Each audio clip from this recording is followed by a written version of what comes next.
Good afternoon, everyone. This campaign was built around a core belief, a government that prioritized working people instead of simply the wealthy and the well-connected could transform New Yorkers' day-to-day lives. That remains my defining goal in City Hall, to deliver our affordability agenda for those who have too long been forgotten by our politics, to make a dignified life a reality for each and every person who calls this city their home. But that mission, it's part of a larger purpose, which is to restore New Yorkers' faith in a democracy that many have long felt abandoned by. New Yorkers often associate government with an irrelevance to their day-to-day struggles, associated with the possibility only of meager results, small ideas, and even smaller follow-through, agendas that are quicker to say no rather than eager to get to yes. I want to write a different story from our City Hall, a story of ambition, of reinvention, where working people know that they have fierce champions at every level of government and know that they can turn to those fortunate enough to serve them. Few agencies hold transformative power more than DCWP and are more ready to be supercharged to actually work for New Yorkers and address their concerns. There's not a single New Yorker, frankly, whose life is untouched by DCWP. Whether you are a consumer, a small business owner, an employee, the DCWP has the ability and remit to stand up for your rights and to fight predatory practices across the 5 boroughs. I want the next commissioner of this great agency to approach their role with a track record of achievement and an agenda of imagination, someone unafraid to take on entrenched interests. In Sam Levine, that is exactly the kind of leadership New Yorkers will get. Sam's pedigree is undeniable. From 2021 until this January, he served as the director of the FTC's Bureau of Consumer Protections, leading many of these same efforts on a national scale. What he achieved is not only remarkable, it has made measurable differences in the lives of millions of Americans. We pay less in junk fees, avoid deceitful subscription traps, trust that our data has been safeguarded, and are exposed to far less illegal telemarketing thanks to Sam's work. Before leading the Bureau of Consumer Protections, Sam advised FTC Commissioner Rohit Chopra and worked for the Illinois Attorney General, ensuring that those who were often forgotten not only had someone who would protect them, but also championing their struggles. Proud to be standing here appointing Sam to this role because of his experience leading work that restores people's trust in government, not because it is something of only a day-to-day importance, but frankly because this is part of the long-term objectives and goals of our government and what government should aspire to everywhere. Sam will work alongside our Deputy Mayor for Economic Justice, Julie Su, to protect New York City's 80,000 deliveristas who are as New York City as it gets.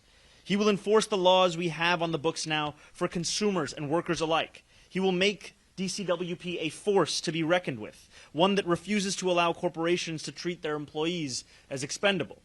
When he succeeds, that success will be felt in a city that is vibrant with flourishing small businesses, in markets full of people who can afford to buy gifts and goods for themselves and their loved ones, in workers who know that their leaders, in fact, have their backs, and in an economy that is fairer and more accessible for all.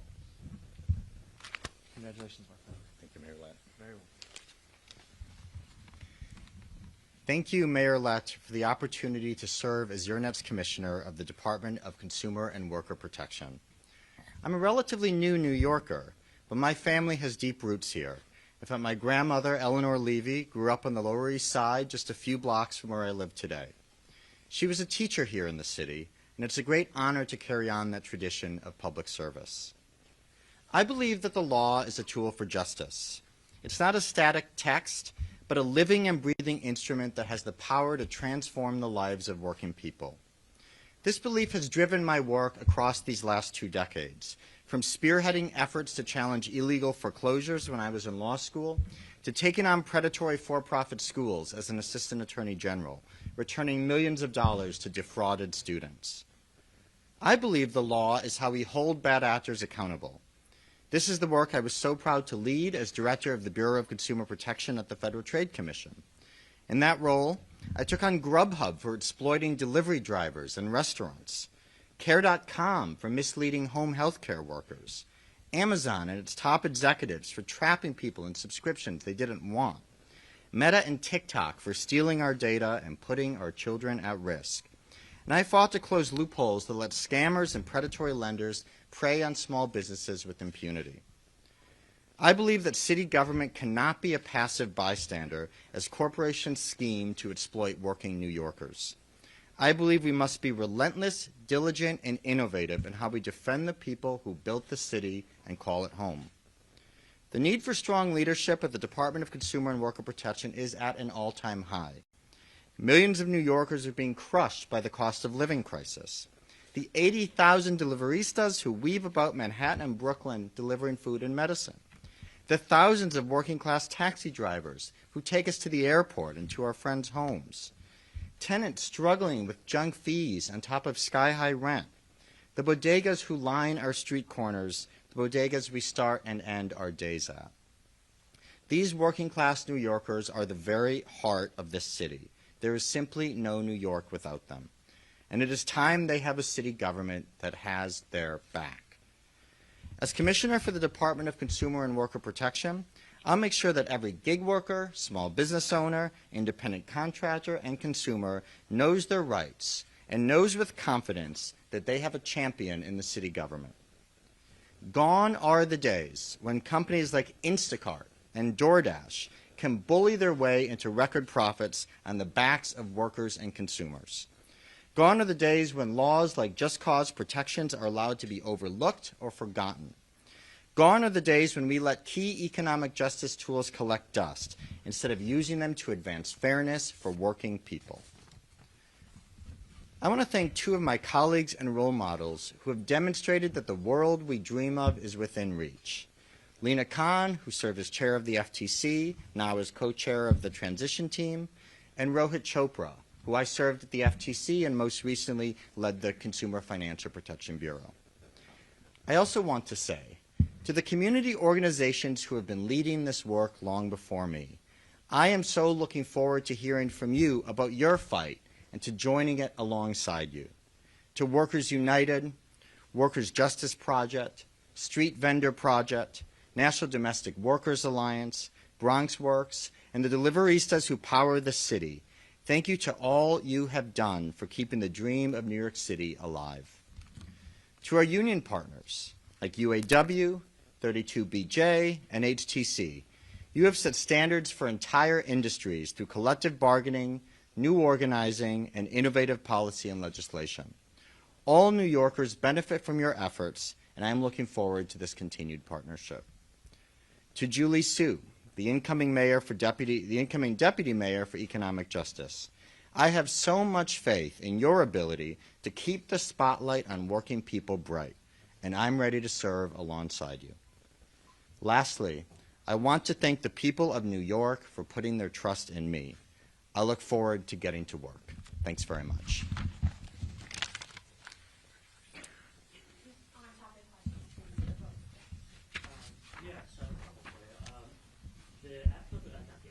DCWP has said needs more money to regulate app companies. So are you planning on giving it more funding, and to what end will that funding be used?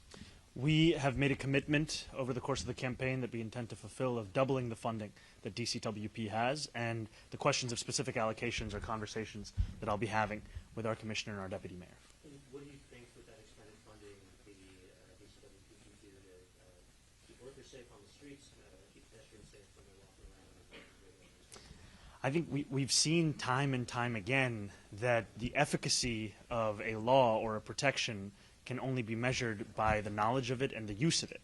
And there are so many existing laws that we have had, whether for the last few months or the last few years, that are not actually being enforced, and we know that funding is a critical reason for that. And so in doubling the funding for DCWP, we are confident in increasing its efficacy in enforcement and also in oversight. I have an off-topic. Okay, on-topic question, Dennis.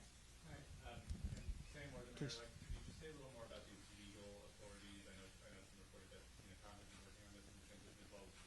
What these potential legal avenues are that you feel like have been underutilized or collecting dust? Certainly. So for one, New York has a really strong consumer protection law that allows DCWP to go after unconscionable practices like price gouging and deceptive practices. This city also has some of the strongest worker protection laws, especially for gig workers in the city. And as the mayor-elect said, I really want a city in which every worker knows that if they're getting ripped off on the job, if their schedule isn't predictable, if they're getting nickeled and dimed or deplatformed or deactivated by a gig platform, they can call 311, talk to DCWP, and they will have the resources and the will to take action to hold those companies accountable and ensure justice for our workers. Well, the state just strengthened its consumer protection law, which we're very happy to see, but the city has its own consumer protection law. On-topic question, Dennis. Thank you. For both of you, there was push by private companies like Waymo to introduce automated driving into the city. You mentioned protecting taxi drivers, taxi workers. Do you see a way to protect taxi drivers with automated driving? Is that something you think should be introduced? Is that some? What do we? Do you think that automated driving should be allowed? Look, I think that if Waymo finds itself here in New York City, then our city government will be sure to provide not only oversight but also regulation, and that is both true to what the purview will be of DCWP and also beyond that throughout our entire city government. Hello, how are you both? Doing well. How are you? Related to Amy's question is about AI. That's a really big thing, especially under a current mayor who loves technology. You could say, is that something that you're going to be looking at, and in which ways do you think you could, I know some people are thinking of AI right now, some legislation. I mean, what would be your role in protecting many people, even us in the to leaders possibly taking away jobs? I think that it's a concern I've heard from many New Yorkers, and in terms of the potential impact of widespread job loss. I know it's already a reality for a number today, but that number is only going to grow. And so we are going to be sure, whether we're speaking of DCWP or just city government in general, look to protect workers, look to also ensure that the conversations around artificial intelligence are those that will help New Yorkers as opposed to ones where they will end up becoming the cost of the implementation. On-topic questions? Yeah. Go ahead, Josie. Hey, how are you? Hey, how's it going, Josie? So under Mayor Adams, street vendor enforcement sweeps shifted from under DCWP to sanitation. De Blasio had made it under the purview of DCWP. Would you support going back to putting this under DCWP? Those are conversations that we're going to have with the commissioner and with the deputy mayor. And then I have a second question. Sorry about my voice. No worries. So Mayor Adams recently jetted off to Mexico and then Georgia. I think he's still out in the world somewhere. Is this having any impact on the logistics of your transition at all? And do you want another inauguration next week? It is not having an impact on our transition, and the mayor is invited, as are New Yorkers across the 5 boroughs, to join us in celebrating the beginning of a new era in our politics. Jennifer and then Andrew. We're doing off topic, yeah. Can you talk to us, Mr. Mamdani, more about the inauguration, the plans? I mean, it's the first time here, at least in New York City, we've seen like a block party afterwards. Do you plan on joining the people after you get inaugurated? And where did the thought come to do this? You know, the reason that I'm standing before you as the mayor-elect of our incredible city is because of the support, not just of those who voted for me, but frankly for those who volunteered over the course of this campaign. We had more than 100,000 volunteers. And so we wanted to ensure that as we celebrated the beginning of our administration, it was a celebration that was not simply for the typical people who would be invited to an inauguration, but in fact for everyone. And we're already so heartened by the response from New Yorkers who understand that this is not my success, it's our success. It's not my administration, it's our administration. Similarly, it's not my inauguration, it's for all of us. And I think that I'm so excited, frankly, at the prospect of celebrating the entirety of our city as we look to the work that we have to do moving Are you forward. going to join any of those New Yorkers along the party route? I currently I do not know. When the election was over, you had 2 months of transition. Now you got 9 days. Funny how that happened. I'm wondering if you feel like sending a message to New Yorkers about building your administration. Is it possible that you take office with major vacancies still in place, be it deputy mayors or commissioners?